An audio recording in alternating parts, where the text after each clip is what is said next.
सभी बहन भाइयों को जय मसीह की। मैं पास्टर सुमित आज आप लोगों को स्टोरी सुनाना चाहता हूँ। जस्ट थोड़ी देर पहले हम लोग बाइबल रीड कर रहे थे, वचन पढ़ रहे थे, तो मन में अचानक आया आप लोगों को खुदा के वचन के रिगार्डिंग एक स्टोरी सुनाई जाए करके। स्टोरी इस तरह से एक अमीर आदमी की है स्टोरी, जिसने एक दिन पास्टर को अपने घर पे खाने पे बुलाया था। वो फैमिली ने बोला, पास्टर जी आज हमारे घर में आपका डिनर है, आप अपनी फैमिली के साथ हमारे घर में जरूर आए।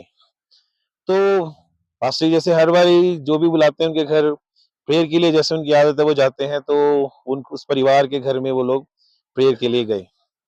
और जब वो अमीर आदमी के घर में प्रेयर के लिए गए, वहां पर क्या देखा पास्टर ने, वो डाइनिंग टेबल के ऊपर उन्होंने बहुत ही खूबसूरत जो बर्तन थे जिसके अंदर उन्होंने खाना सर्व किया था, वो पूरा चांदी का था। और हर एक चीज चांदी की, प्लेट, ग्लास, चम्मच, हर एक चीज। और इसी बीच में खाना जो उन्होंने बनाया वो भी बहुत डिलीशियस था, बहुत टेस्टी था। खाना भी परोसा गया, पास्टर ने खाना भी खाया, बहुत एंजॉय किया।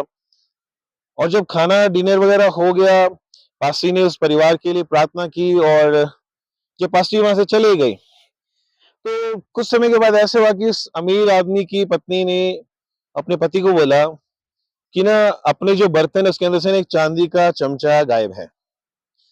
तो मुझे लगता है कि ना वो चमचा पास्टर ही लेके चले गए हैं। अमीर आदमी ने बोला, ये कैसे हो सकता है, वो तो प्रभु के दास हैं, वो तो सेवक हैं, वो चम्मच कैसे लेके जा सकते हैं। कहते नहीं, अभी थोड़ी देर पहले खाना खा के गए हैं और अभी मैंने बर्तन साफ किए हैं, और जो मैंने बर्तन साफ किए सारे बर्तन है, लेकिन एक चांदी का चमचा नहीं है करके। वो अमीर आदमी ने बोला, हो सकता है कहीं मिसप्लेस हो, और वो बात वहीं पे थम गई। ऐसे इसके बाद कुछ समय बीत गया, महीने बीत गई। उसी परिवार ने फिर से पास्टर जी को अपने घर पे खाने पे बुलाया। और जब वो खाना खा रहे थे, खाना खाते खाते उस अमीर आदमी की औरत से रहा नहीं गया कि मैं वो सवाल पूछ लूं पास्टर के, पिछली बारी जब आए थे हमारा चांदी का चम्मच गायब हुआ था। तो उसने हिम्मत जुटा के पास्टर को बोला, पास्टर अगर आप बुरा ना मानो, मैं आपसे एक बात पूछना चाहती हूँ। तो पास्टर ने बोला, हाँ जी पूछिए।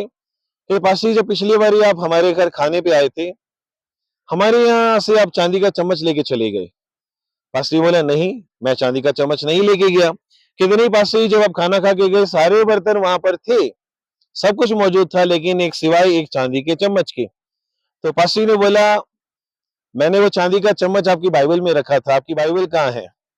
और जब वो बहन बाइबल लेने गई तो क्या देखा, उस बाइबल के ऊपर पूरी धूल और मिट्टी थी, पूरी धूल और मिट्टी थी, और बाइबल बंद थी।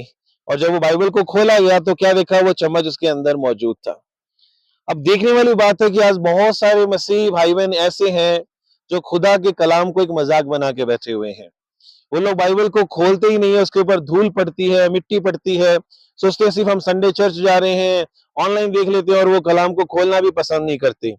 आज मैं आपसे भी कहना चाहता हूँ, क्या आप भी उस औरत के समान हो, उस बहन के समान हो जिसने बाइबल को बंद कर रखा था। हम लोग दोष लगाने लग जाते हैं, और उस बीच में बाइबल को कभी खोल के खुद नहीं पढ़ते। हम कहते हैं हमने इससे सुन लिया, उससे सुन लिया। आपसे खुदा बात करना चाहता है, आपको बाइबल खुद खोलनी चाहिए। हम जानते हैं यीशु मसीह ने यूहन्ना की किताब 6:63 के अंदर बोला है कि जो ये मेरे वचन है ना, ये जीवन और यही आत्मा है करके। तो जब तक हम खुद बाइबल नहीं खोलेंगे, बाइबल को नहीं पढ़ेंगे, तो हमारे अंदर जीवन कैसे आएगा, हमारी जिंदगी में जी कैसे आएगा, हम आत्मा में कैसे मजबूत होंगे। तो ये हमारा फर्ज बनता है, कलीसिया का, विश्वासी का, एक एक भाई बहन का फर्ज बनता है कि वो सिर्फ सुनी सुनाई पे नहीं, अपना खुद उनका एक कर्तव्य बनता है कि वो लोग बाइबल को हर रोज खोलें और उसे पढ़ें।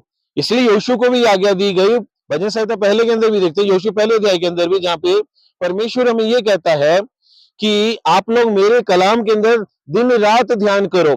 और जब हमें ये आज्ञा परमेश्वर दे रहा है कि दिन रात ध्यान देना, इसका मतलब हमें खुद स्वयं बाइबल को खोलना चाहिए। और भजन 119 के अंदर क्या लिखा हुआ है, अगर आज एक विश्वासी पाप बुराई से बचना चाहता है, तो भजन 119 के अंदर दाऊद कहता है, अगर हमें पाप और बुराई से बचना है, तो वो वहां लिखा हुआ है, मैंने तेरे वचन को अपने हृदय में रख छोड़ा है कि मैं तेरे विरुद्ध पाप ना करूं। ये 12 और 13 में आप देख सकते हो जाके। तो अगर हमें पाप और बुराई से भी बचना है, तो हमें खुदा के कलाम को अपने जीवन में ग्रहण करना होगा, अंदर रखना होगा।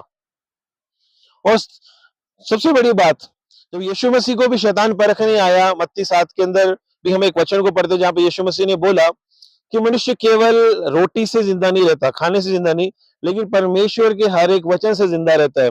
सोचो इतनी सारी बातें परमेश्वर ने कलाम के अंदर लिखवाई हैं अपने वचन के रिगार्डिंग, तो उसी वचन को हम लोग कितने अहमियत अपनी जिंदगी में दे रहे हैं, ये हमें आज सोचने की जरूरत है कि हम खुदा के कलाम को आज के टाइम में अहमियत दे ही नहीं रहे। हम बदलते जमाने के अंदर सोशल मीडिया के अंदर इतने ज्यादा घुस गए हैं कि बाइबल खोलने का हमारे पास समय नहीं है, और शायद उस बहन के समान बाइबल बंद पड़ी है, उसके ऊपर धूल मिट्टी पड़ी है और हम उसे खोल नहीं रहे। मेरे भाई और बहनों, आप फोन यूज करते हो, कोई कोई बात नहीं, आप यूज कीजिए। आप मीडिया में जाके कुछ वचन सुनते हो, कोई बात नहीं, लेकिन मैं आज आप लोगों से एक बात कहना चाहता हूँ, आपकी अपनी पर्सनल बाइबल होनी चाहिए। ये नहीं आपकी मम्मी की, बहन की, भाई की बाइबल, आपकी हर एक की एक पर्सनल बाइबल होनी। आज सबके पास अपना पर्सनल फोन है, तो पर्सनल बाइबल क्यों नहीं है? हमारे पास अपनी पर्सनल बाइबल होनी चाहिए।